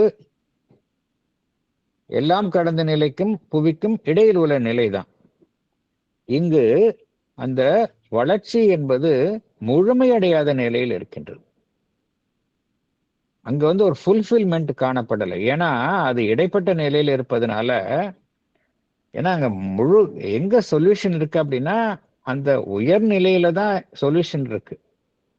உயர்நிலையில தான் அந்த எல்லாம் கடந்த நிலையில உள்ளதான் அந்த அதற்கான நம்ம உயர் சக்திகள் எல்லாமே அந்த நிலையில தான் இருக்கு. இந்த இடைப்பட்ட நிலை புவி சார்ந்த வாழ்விற்கு அடுத்த நிலை இருந்தாலும், ஆனா அந்த ஃபைனல் ஆக இறுதியாக இருக்கக்கூடிய அந்த அனைத்து அந்த முழுமை அங்க கெட்டுவது இல்லை. இது ஒரு இரண்டும் கெட்டா நிலையாக இருக்கின்றது. புவி சார்ந்த வாழ்விலும் முழுமை எட்ட முடியாத நிலையை இது உருவாக்குகின்றது. அதே சமயம் அதுவும் அதை கடந்து உயர்நிலைக்கு செல்லாமலும் ஒரு இடைப்பட்ட நிலையாக இருக்கின்றது. அதனால இதுவும் பார்த்தோம் அப்படின்னா ஒரு முழுமையான தீர்வை ஒரு மனிதனுக்கு வழங்குவது கிடையாது. நோ டவுட் எல்லாம் கடந்த அந்த சூப்ரா காஸ்மிக் ரியாலிட்டி, அந்த பரம்பொருள் இருக்கக்கூடிய நிலை என்று சொல்றோம். பரம்பொருள் எல்லாம் கடந்த நிலையிலும் இருக்கின்றது. என்ன இதை நம்ம எப்படி கூறுகின்றோம்? எல்லாம் கடந்த நிலைன்னு சொல்றோம். ஆனால் அது எல்லாம் கடந்த நிலையில் இருந்தாலும் அதுதான் ஒரு அதி உன்னதமான உண்மையாக இருக்கின்றது. அதே சமயம் நம்ம எந்த உண்மையை புரிந்து கொள்ளணும் அப்படின்னா, அதுதான் அனைத்துமாகவும் இருக்கின்றது. இந்த பிரபஞ்சமாகவும் அதுதான் இருக்கின்றது. பிரபஞ்சத்தினுடைய உணர்வு நிலையாகவும் சங்கல்பமாகவும் அதில் காணக்கூடிய வாழ்வாகவும் அதுதான் இருக்கின்றது. அதனுடைய வெளிப்பாடாகத்தான் அனைத்துமே இருக்கின்றன. ஆகையினால இந்த பிரபஞ்சம் என்பது அந்த எல்லாம் கடந்த நிலையினுடைய எதிரான நிலைகள் கிடையாது. ரெண்டுமே ஒன்றுதான். அப்படி புரிந்து கொண்டோம் என்றால் எதுவுமே அந்த பரம்பொருள் இருக்கக்கூடிய நிலையில் இருந்து தனியே இருப்பதல்ல, மாறுபட்ட எதிர்நிலையில் இருப்பதல்ல என்கின்ற உண்மையை நாம் புரிந்து கொள்கின்றோம். அதே சமயம் இங்க என்ன பார்க்கிறோம்? நம்ம அந்த எல்லாம் கடந்த நிலையை ஒரு மனிதன் அதை உணர்வது மாத்திரம் அல்லாமல், நோ டவுட் எல்லாம் கடந்த நிலையில் இருக்கக்கூடிய அந்த பரம்பொருள் இருக்கக்கூடிய நிலையை ஒரு மனிதன் உணர்வு பூர்வமாக எட்ட வேண்டும். அதே சமயம் அவனுடைய உணர்வு நிலை இந்த பிரபஞ்சம் தழுவிய நிலையிலும் இருக்க வேண்டும் என்று பகவான் குறிப்பிடுகின்றார். தனி மனிதன் என்பவன் பிரபஞ்சம் தழுவிய உணர்வு நிலையையும் தழுவி இருக்க வேண்டும். அந்த எல்லாம் கடந்த நிலையில் இருக்கக்கூடிய அந்த பரம்பொருள் சார்ந்த உணர்வு நிலையையும் தன்னுள் கொண்டு இருக்க வேண்டும். ஆகையினால் இதைத்தான் பகவான் இங்க வலியுறுத்துகின்றார். ஒன்றை விலக்கிவிட்டு பரம்பொருள் இருக்கக்கூடிய இந்த நிலையை மாத்திரம் நாடி இந்த பிரபஞ்ச நிலையை விளக்குவதோ, பிரபஞ்ச நிலையில் இருந்து கொண்டு அந்த பரம்பொருள் இருக்கக்கூடிய நிலையை விளக்குவதோ தவறு என்று பகவான் குறிப்பிடுகின்றார். மேற்கொண்டு தொடரலாம். A realized unity of the transcendent, the universal and the individual is an indispensable condition for the fullness of the self-expressing spirit. Universe is the field of totality of the self-expression of the spirit. At the same time, it is through the individual that it is its evolutionary self unfolding here comes to its peak. In supra-terrestrial worlds, we cannot find the final or total sense of the spirit's self-expression in the cosmos. because they are unchanging typal worlds, whereas the material world, this earth, this human life are a part of the spirit's self-expression and have their divine possibilities. That possibilities is evolutionary. It contains the possibilities of all the other worlds in it, unrealized but realizable. Thank thank you. you, sir. ஒரு ideal எது அப்படின்னா,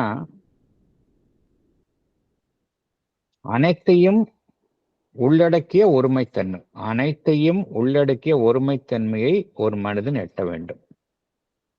அந்த பரம்பொருள் இருக்கக்கூடிய எல்லாம் கடந்த நிலை, பிரபஞ்சம் தழுவிய நிலை, தனி மனிதன் என்கின்ற நிலை, இந்த 3 நிலைகளுமே பார்த்தோம் அப்படின்னா அந்த டிவைன் ரியாலிட்டி, இறைமையுமே இந்த 3 நிலைகளிலுமே இருக்கின்றது, சமமாக இருக்கின்றது.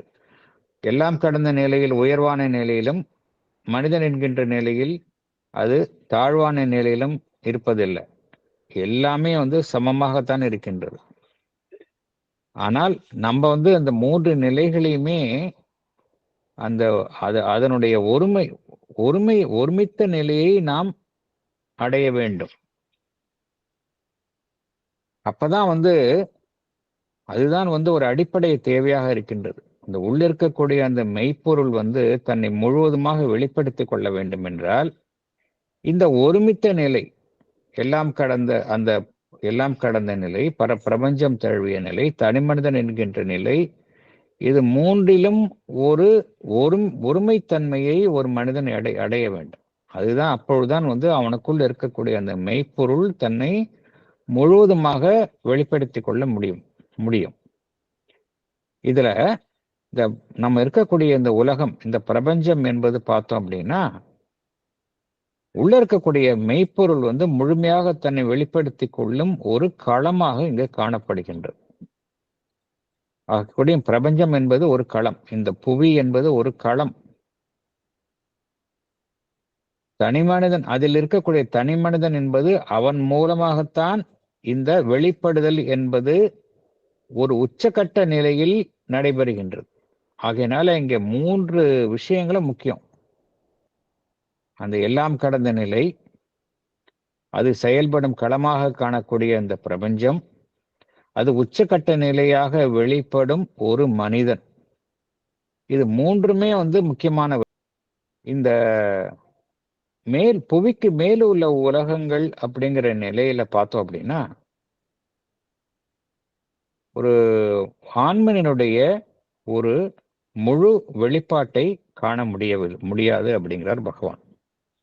என்ன காரணம் என்றால், இந்த புவிக்கு மேல் உள்ள உலகங்கள்ல மெய்ப்பொருளினுடைய முழுமையான வெளிப்பாட்டை காண முடியாது அப்படிங்கிறார். ஏன்னா அந்த உலகங்கள் எல்லாமே மாறுதல் அடையாத ஒரே வார்ப்பில் இருக்கக்கூடிய உலகங்கள், மாறுதல் அடையாத ஒரே வார்ப்பில் இருக்கக்கூடிய உலகங்கள், டைப்பல் வேர்ல்ட்ஸ் என்று பகவான் குறிப்பிடுகின்றார். அதனால்தான் பார்த்தோம் அப்படின்னா, ஏன்னா அந்த மெய்ப்பொருள் படிப்படியாக வெவ்வேறு நிலைகளில் அது தன்னை வெளிப்படுத்தி கொண்டே போகின்றது. ஒரே நிலையில் அது வெளிப்படுத்திக் கொள்வது இல்லை. ஒரு படிநிலை, அதற்கு உயர்வான படிநிலை, அதற்கும் உயர்வான படிநிலை என்கின்ற நிலையில் வெளிப்படுத்தி போகின்றது.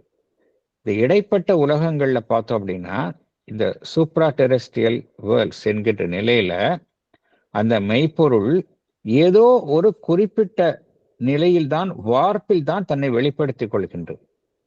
ஸோ அந்த உலகத்துல எல்லாமே ஒரு தீர்மானிக்கப்பட்ட நிலையில், ஒரு வார்க்கப்பட்ட நிலையில், மாற்றமடையாத நிலையில் தான் அங்க இருக்கின்றன. ஸோ அந்த உலகங்கள்ல பார்த்தோம் அப்படின்னா, வளர்ச்சி என்பதற்கு சாத்தியக்கூறு அந்த உலகங்களில் இல்லை அப்படிங்கிறார்.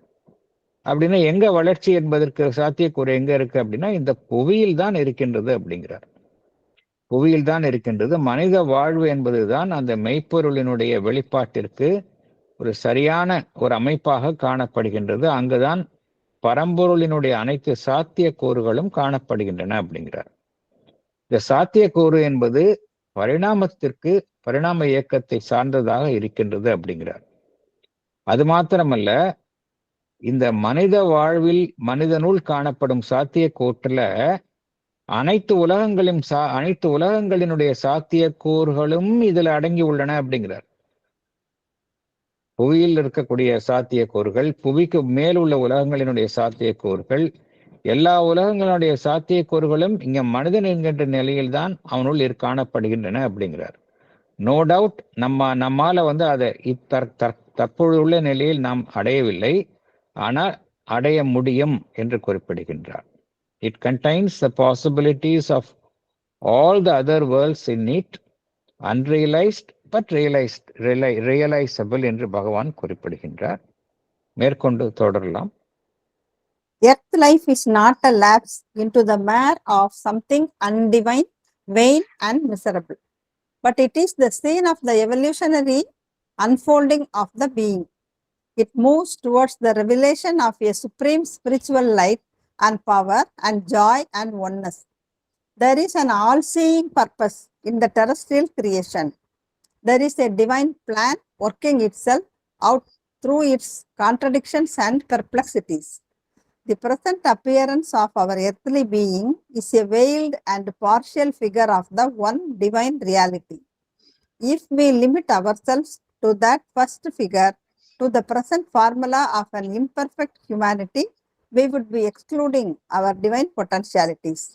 We must manifest our secret potential in our life. There is something in us which is immortal despite our mortality. The powers from the higher consciousness have to come down here and work, and from here the individual has to go up, enter into the higher planes of being and widen himself. This integration would not be possible if the goal of our birth and earthly existence is not a spiritual evolution. Our material existence. Madam ஒரு நிமிஷம். இந்த புவி சார்ந்த வாழ்வு என்பது ஏதோ ஒரு வீழ்ச்சி அல்ல அப்படிங்கிறார். ஏதோ ஒரு தெய்வீகத்திற்கு தொடர்பு இல்லாத ஏதோ ஒரு கீழான நிலையில் இருக்கக்கூடிய ஒரு வீழ்ச்சி அடைந்த ஒரு நிலை இந்த புவி சார்ந்த வாழ்வு இல்லை என்று பகவான் குறிப்பிடுகின்றார். அது எது நடைபெறும் ஒரு களமாக காணப்படுகின்றது என்றால், இந்த பரிணாமம் தன்னை மெல்ல மெல்ல வெளிப்படுத்தி கொள்ளும், அதன் மூலமாக அந்த மெய்ப்பொருள் தன்னை வெளிப்படுத்தி கொள்ளும் களமாகத்தான் இந்த புவி சார்ந்த வாழ்வு என்பது காணப்படுகின்றது. அது எதை நோக்கி செல்கின்றது என்றால், அந்த ஒப்புயர்வற்ற ஆன்மீக ஒளி சக்தி, அதில் காணக்கூடிய மகிழ்ச்சி, அந்த ஒருமை, இதை நோக்கித்தான் அது செல்கின்றது என்று குறிப்பிடுகின்றார். இந்த புவி சார்ந்த சிருஷ்டியில பார்த்தோம் அப்படின்னா, பரம்பொருளினுடைய ஒரு அனைத்தையும் உள்ளடக்கிய, அனைத்தையும் பார்க்கக்கூடிய ஒரு நோக்கம் இருக்கின்றது என்று குறிப்பிடுகின்றார். ஆல் சீயிங் பர்பஸ் அப்படிங்கிறார். அது அனைத்தையும் பார்க்கக்கூடிய ஒரு நோக்கம் இந்த புவி சார்ந்த சிருஷ்டியில் இருக்கின்றது. இதில் எது செயல்படுகின்றது அப்படின்னா, அந்த இறைவனுடைய திட்டம்தான் இந்த புவியில் செயல்படுகின்றது. புவி அதில் இருக்கக்கூடிய சிருஷ்டியின் மூலமாக, நோ டவுட் அதுல கான்ட்ரடிக்ஷன்ஸ் இருக்கு, முரண்பாடுகள் இருக்கு, பர்ப்ளெக்சிட்டிஸ், குழப்பங்கள் இருக்கு. நம்ம இப்ப காணக்கூடிய உலகம் என்பது அப்படிதான் இருக்கு. இருந்தாலும் அதன் மூலமாக எது நடைபெறுகின்றது என்றால், இந்த இறைவனுடைய செயல் திட்டம் தான் இங்கு நடைபெறுகின்றது என்று குறிப்பிடுகின்றார். இப்ப நம்ம இருக்கக்கூடிய உலகம் எப்படி இருக்கு அப்படின்னா, அந்த மெய்ப்பொருள், அந்த டிவைன் ரியாலிட்டி, அது ஒரு திரை போட்டு மறைக்கப்பட்ட நிலையில் செயல்படும் ஒரு நிலையில்தான் இந்த தற்பொழுதுள்ள தோற்றம் நமக்கு காணப்படுகின்றது. இது தற்பொழுதுள்ள தோற்றம். இது ஒரு முதல் நிலை என்று எடுத்துக்கொண்டால், இந்த நிலையிலேயே நம்ம தங்கிவிட்டால், நம்மை நிறுத்தி கொண்டால், நம்மளுடைய மனித குலம் ஒரு முழுமையடையாத நிலையிலேயே இருந்துவிடும் அப்படிங்கிறார்.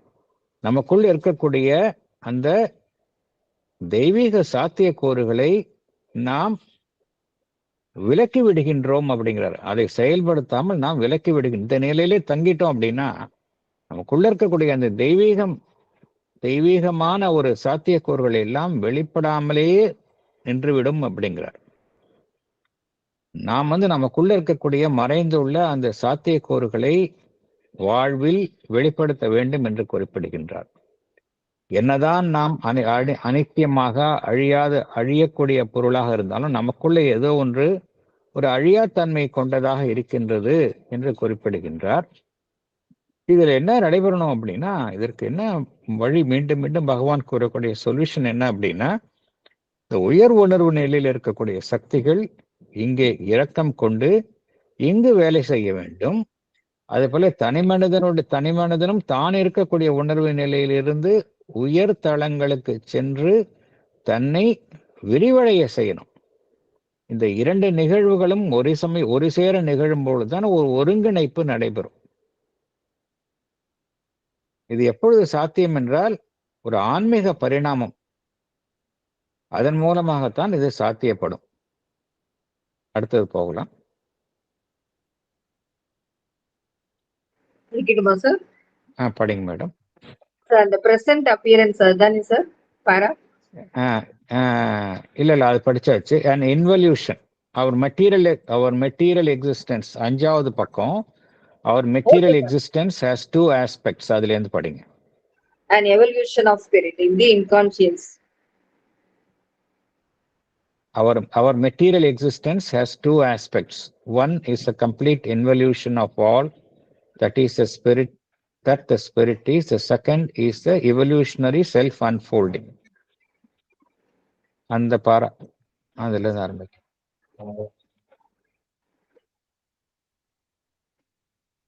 Sorry sir. நான் படிக்கிறேன் மேடம். நான் படிக்கிறேன். Okay sir. Okay. படிங்க sir.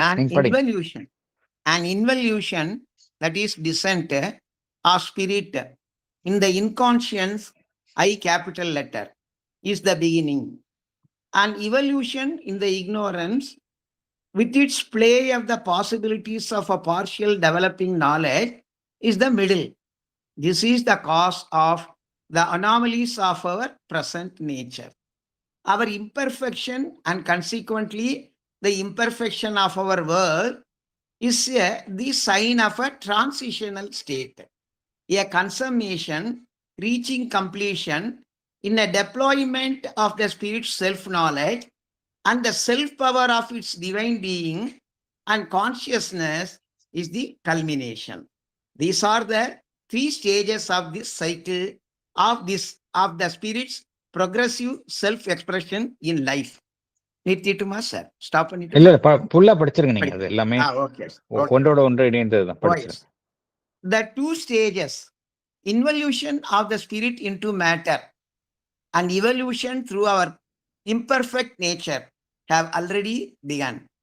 At this juncture, it seems to us that these stages at first sight deny the possibility of the latter consummating stage of this cycle, that is the 3rd stage. But logically, the first 2 stages imply emergence of the spirit. If the inconscience has evolved consciousness, the partial consciousness already reached the stage we are in must surely evolve into complete consciousness. It is a perfected and divinized life for which earth nature is seeking. This seeking is a sign of the divine will in nature. An evolutionary progress can only have for its aim a self-fulfillment on earth. The life on earth is a progressive manifestation of the divine. The revelation of being the divine, the self, in a perfect becoming, the divine in its manifestation, is the soul of significance of this progressive manifestation. Thank you very much, sir. Thank you, sir. Thank you. நம்மளுடைய இந்த புவி சார்ந்த வாழ்வுல 2 அம்சங்கள் இருக்கின்றன. ஒன்று பார்த்தோம் அப்படின்னா, அந்த மெய்ப்பொருள் அனைத்தனுள்ளும் இரக்கம் கொண்டுள்ள நிலையில் இருக்கின்றது, இன்வல்யூஷன். இரண்டாவது அம்சம் அப்படி என்ன அப்படின்னா, அந்த இரக்கம் கொண்டுள்ள அந்த மெய்ப்பொருள் மெல்ல மெல்ல மெல்ல பரிணாமத்தின் மூலம் தன்னை வெளிப்படுத்திக் கொள்கின்றது. இவல்யூஷனரி செல்ஃப் அன்ஃபோல்டிங் அப்படிங்கிறார் பகவான். ஸோ எது வந்து ஆரம்பமாக இருக்கின்றது? அந்த இரக்கம், இன்வல்யூஷன் ஆஃப் த ஸ்பிரிட், மெய்ப்பொருளினுடைய அந்த இரக்கம், உணர்வற்ற நிலை என்கின்ற நிலைக்குள் அந்த மெய்ப்பொருளினுடைய இரக்கம் தான் ஃபர்ஸ்ட் ஸ்டெப், பிகினிங். அதிலிருந்து அடுத்த நிலை எவ்வாறு காணப்படுகின்றது? பரிணாமத்தின் மூலமாக வெளிப்படுதல், இவல்யூஷன். அது எந்த நிலையில் இருக்கின்றது? அறியாமை என்கின்ற நிலையில் இருக்கின்றது. அந்த நிலையில பார்த்தோம் அப்படின்னா அந்த நாலேஜ் என்பது அரைகுறையாக ஒரு வெளிப்பட்ட நிலையில் காணப்படுகின்றது. இதுதான் இடைப்பட்ட நிலை. இன்வல்யூஷன் ஃபர்ஸ்ட் ஸ்டேஜ், எவல்யூஷன் இன் த இக்னோரன்ஸ், நாம் இருக்கக்கூடிய நிலை, இது வந்து செகண்ட் ஸ்டேஜ். நாம் இருக்கக்கூடிய இந்த செகண்ட் ஸ்டேஜில் தான் நம்ம பார்க்குறோம், நம்ம எல்லா முரண்பாடுகளையும் இந்த உலகத்தில் பார்க்குறோம். எல்லா அனாமலிஸும் இந்த பிரசன்ட் நேச்சரினுடைய காரணமாகத்தான் எல்லாமே பார்க்குறோம், நம்ம உலகத்தில் பார்க்குறோம். இதில் ஒரு முழுமையற்ற தன்மை காணப்படுகின்றது, இம்பர்ஃபெக்ஷன். தனி மனிதனிடம் காணப்படுகின்றது, அதன் காரணமாக அவன் சார்ந்துள்ள இந்த உலகத்திலும் காணப்படுகின்றது. இது வந்து எதற்கான அறிகுறி என்றால் ஒரு கடந்து செல்லக்கூடிய நிலையினுடைய அறிகுறி அப்படிங்கிறார். இதுதான் முக்கியமான ஒரு இது பகவான் கூறக்கூடிய உண்மை. எல்லாரும் என்ன சொல்றாங்க? உலகத்திற்கு நம்பிக்கை கிடையாது, உலகம் அழிய போகுதுன்னு சில பேர் சொல்றாங்க. மனித குலத்திற்கு விமோசனம் கிடையாது, நாளுக்கு நாள் மோசமாயிட்டே வருது. இதெல்லாம் வந்து தெரியாமல் சொல்வது. இதெல்லாம் ஒரு புறத்தில் புற விஷயங்களை புற விஷயங்களை வைத்துக்கொண்டு don't just things by appearances அப்படின்னு தான் பகவானும் மன்னியும் சொல்லிட்டு, நமக்கு தோற்றங்களை வைத்துக்கொண்டு எல்லாத்தையும் மதிப்பிடுகின்றோம். அதுக்கு பின்னால வந்து பரம்பரையினுடைய ஒரு திட்டம் இருக்கு அப்படிங்கிறத நம்ம வந்து கவனத்தில் எடுத்துக்கொள்ள மறுக்கின்றோம். ஏன்னா நம்ம என்ன நினைக்கின்றோம், நம்மளுடைய மனம் என்பது எல்லாத்தையும் தீர்மானிச்சிரும் அப்படின்னு நம்ம வந்து ஒரு அதீதமான ஒரு நினைக்கிறோம். அது ஒரு ஈகோ. மனதினால வந்து நம்ம எல்லாத்தையும் ஜட்ஜ் பண்ண முடியும் அப்படின்னு நினைச்சு எல்லாத்துக்கு மேல ஒரு ஒரு ஜட்ஜ்மெண்ட் பண்றோம், பாஸ் பண்றோம். இது அப்படிதான் இருக்கும், இது மாறாது அப்படின்னு நம்ம உறுதியாக சொல்கின்றோம். ஆனால் அது கிடையாது. ஏன்? நம்மளுடைய நாலேஜ் வந்து ரொம்ப ரொம்ப ரொம்ப ஷாலோ. இறைவனுடைய திட்டம் வந்து வேறு விதமாக செயல்படுகின்ற, அதை புரிந்து கொள்ளக்கூடிய அந்த திறமை நமக்கு இல்லை. இப்போ அதை உணர்ந்து கொண்டோம் அப்படின்னா நம்ம பொறுமையாக இருப்போம். நம்ம இருக்கக்கூடிய எல்லா முழுமையற்ற நிலைக்கும் இது இந்த செகண்ட் ஸ்டேஜ்ல நம்ம இருக்கிறதுனால தான் இப்படி இருக்கிறோம் அப்படிங்கிறார்.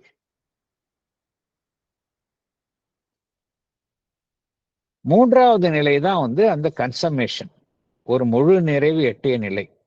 முழு நிறைவு எட்டிய நிலையில் என்ன நடைபெறுகின்றது என்றால் அந்த மெய்ப்பொருளினுடைய முழு ஞானமும் அதனுடைய ஒரு சக்தியும் அதனுடைய உணர்வு நிலையும் முழுவதுமாக வெளிப்பட்ட நிலையில இருக்கும். அது தேர்ட் ஸ்டேஜ். இந்த 3 ஸ்டேஜஸ் தான் பகவான் வந்து இந்த மெய்ப்பொருளினுடைய படிப்படியாக தன்னை வெளிப்படுத்திக் கொள்ளும் நிலையில் காணப்படுகின்றது அப்படிங்கிறார். இந்த முதல் 2 stages, involution and evolution into ignorance, இது ஆல்ரெடி துவங்கியாச்சு. ஏன்னா 2வது நிலையில தான் நம்ம இருக்கிறோம். இந்த 2வது நிலையில இருந்து நம்ம என்ன நினைக்கிறோம், இந்த 3வது நிலை முழுமையை எட்டுவதில் என்பது சாத்தியமே கிடையாது என்று நினைக்கின்றோம். ஏன்னா அப்படித்தான் உலகத்துல நடக்கக்கூடிய விஷயங்கள்லாம் காணப்படுகின்றது. இது சாத்தியம் இல்லை அப்படின்னு நினைக்கிறோம். இதுக்கு பகவான் வந்து என்ன சொல்றாரு அப்படின்னா, எப்படி நம்ம முதல் 2 நிலைகள் ஒரு நடைபெற்றதோ அதே போலதான் 3வது நிலையும் நடைபெறும் அப்படிங்கிறார். முதல் 2 நிலைகள்ல என்ன நடைபெற்றது?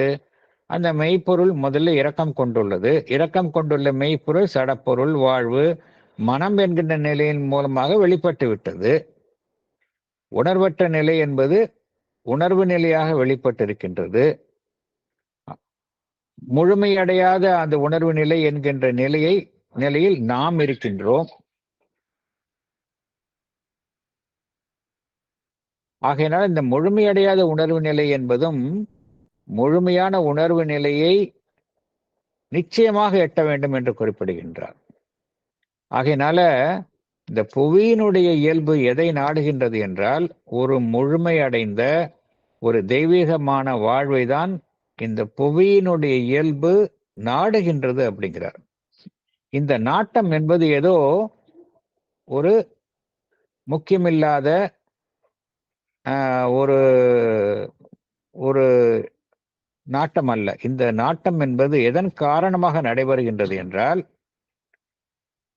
எதை நாம் இயற்கை என்று கூறுகின்றோமோ அந்த இயற்கைக்கு பின்னால ஒரு தெய்வீக சங்கல்பம் இருக்கின்றது அப்படிங்கிறார். இந்த தெய்வீக சங்கல்பம் தான் இந்த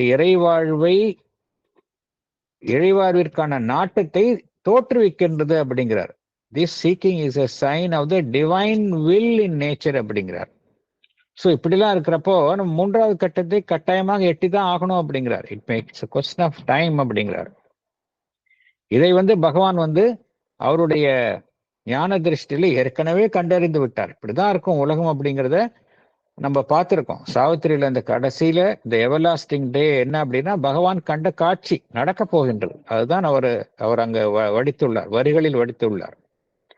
சோ இந்த பரிணாமத்துல அதனுடைய முன்னேற்றத்துல எது இறுதி இலக்காக இருக்கும் அப்படின்னா, புவியில ஒரு முழு நிறைவை எட்டுவது. அதுதான் மெய்ப்பொருள் இந்த புவியில் தன்னை முழுவதுமாக வெளிப்படுத்தி ஒரு முழு நிறைவை எட்டுவது என்பதுதான் இங்க பரிணாமத்தினுடைய முன்னேற்றத்தில் இலக்காக இருக்கும் அப்படிங்கிறார்.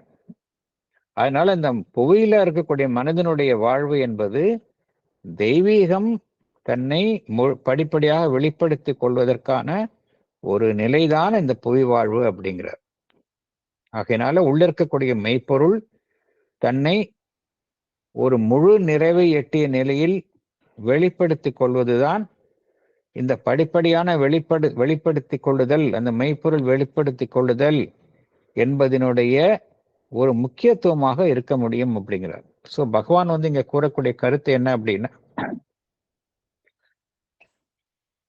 இறுதியில் என்ன சொல்கின்றார், நம்ம மனிதன் உயர் உணர்வு நிலையை எட்டணும். அது மாத்திரம் இந்த உயர்வு நிலையை கீழே இறக்கம் கொள்ள செய்து தான் இருக்கக்கூடிய அந்த நிலையை முழுவதுமாக திருவுருமாற்றம் செய்யணும். அப்போ அவ்வாறு செய்யும் பொழுது அவனுடைய அந்த 3 இயற்கையான ஒரு ஆர்வத்தையும் அவனால திருப்தி செய்ய முடியும். புவி சார்ந்த வாழ்வு, புவிக்கு அப்பாற்பட்டுள்ள வாழ்வு, எல்லாம் கடந்த நிலையில் உள்ள வாழ்க்கை, இந்த மூன்றில் காணக்கூடிய உண்மைகளையும் ஒரு சேர ஒருங்கிணைக்க முடியும். இதை நோக்கித்தான் பரிணாமம் சென்று கொண்டிருக்கின்றது என்று பகவான் குறிப்பிடுகின்றார். நம்ம இந்த சாப்டர் இத்துடன் முடிவடைகின்றது. நெக்ஸ்ட் செஷன்ல இருந்து புதிய சாப்டரை நோக்கி புதிய சாப்டர் நம்ம பார்க்கலாம். வேற ஏதேனும் கருத்துக்கள் இருந்தால் பகிர்ந்து கொள்ளலாம். Otherwise we can close. ரொம்ப ரொம்ப அற்புதமா இருக்கு சார். போன வாரம் இந்த 3 அதுக்கு முந்திருந்து இப்ப இன்னைக்கு சினாப்சிஸ் கொடுத்ததுல என்டையர் சாப்டரோட குவிண்டெசன்ஸ் ரொம்ப இருக்கு சார். இது 3மே மறுபடியும் கேட்டுட்டே இருந்தோம்னா நல்ல தெளிவு வரும்னு. ரொம்ப அற்புதமான முயற்சி சார். ரொம்ப நல்லா இருக்கு sir. Thank you very much sir. Thank you. எல்லாருக்கும் நம்மளுக்கு நம்பிக்கை வருது இல்லை? இப்ப நமக்கெல்லாம் புரிய மாட்டேங்குது இல்லையா? வாழ்வுல நம்ம நேர்ல பாக்குறது பார்த்தோம் அப்படின்னா எல்லாமே முரண்பட்ட ஒரு காட்சிகளைத்தான் பார்த்து கொண்டு இருக்கின்றோம். எல்லாருக்கும் ஒரு தனி மனித பொதுவா உலக வாழ்வுல உலக நிகழ்வுகள் எல்லாமே முரண்பட்ட காட்சிகளை பார்க்கிறோம். நம்மால புரிஞ்சுக்க முடியல, ஏன் இப்படி நடக்குதுங்கிறதுக்கு புரிஞ்சுக்க முடியல. ஆனா இது எல்லாத்தையும் உள்ள வாங்கி கொண்டு இதுக்கெல்லாம் பின்னாடி ஒரு காரணம் இருக்கு, ஒரு நமக்கெல்லாம் நம்பிக்கை அளிக்கக்கூடியதாக இருக்கிறது. அதான் பகவானுடைய கருத்துக்களே பார்த்தோம் அப்படின்னா, அன்னையினுடைய கருத்துக்களையும் பார்த்தீங்கன்னா நம்பிக்கை தான், வேற எதுவும் அவநம்பிக்கையே இருக்காதுங்க, பெசிமிசமே இருக்கவே இருக்காதுங்க. எல்லாமே நம்பிக்கை தான், ஆப்டிமிசம் தான் இருக்கும். அதான் மதர் என்ன சொல்றாங்க, I am a diehard optimist அப்படிங்கிறாங்க. பெசிமிசமே இருக்காது இங்க. மதரன் ஸ்ரீ அரவிந்தோட ரைட்டிங்ஸ்ல பெசிமிசமே இருக்காது, நம்பிக்கையே இருக்கும். ஆனா அதுக்கு என்னன்னா பொறுமை, நமக்கு பொறுமை வேணும், நம்பிக்கை வேணும். அவங்க சொல்றாங்க, அது நம்பணும், அப்படி நம்பிக்கை வேணும். நம்ம அறிவை கொண்டு நம்ம இதை கொஸ்டின் பண்ண ஆரம்பிச்சோம் அப்படின்னா நம்ம again we will be falling back to the same rut. We should not question with our mind. We have to have faith in whatever they say. But there is a meaning behind every curve and line அப்படின்னு ரொம்ப அற்புதமா yes there is a meaning behind every line and curve அப்படின்னா என்ன அற்புதமா எழுதியிருக்காரு அவர். S இப்போ sir, S. எதுவுமே நீங்க சொன்ன மாதிரி பெசிமிசத்துக்கு வாய்ப்பே இல்லை. அவரே சொல்றாரு, நிச்சயமா. ஐ ஹேவ் ட்ரங்க் இன்ஃபினைட்ஸ் ஒயின் அப்படின்றார் அவர். S, S. அவ்வளோத்தையும் குடிச்சிட்டாரு அவர், அவ்வளோத்தையும். நிச்சயமாக, நிச்சயமாக. Thank you Thank sir. you very much, close sir. Thank you. Close பண்ணிக்கலாம் நம்ம. We can Thank meet you, sir. next Thank you. Sunday. Thank you.